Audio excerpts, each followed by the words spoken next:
Government of Manipur COVID-19 control room dagi thadorokpa press release amagi matung ina mayam yamna nungaitaba thaudok ama ngasimaksu Nupimacha Asi Chahi kungani thoirom suraba Nupimacha Amasu COVID-19 positive oire hairi adu active case ta hauji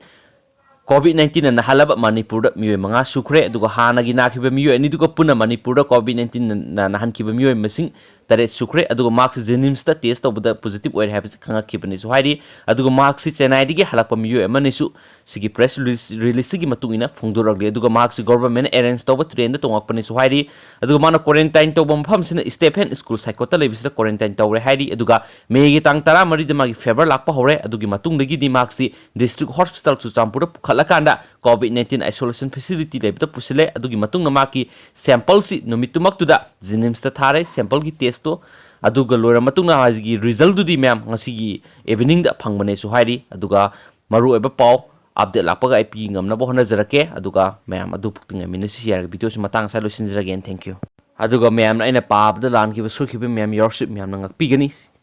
thank you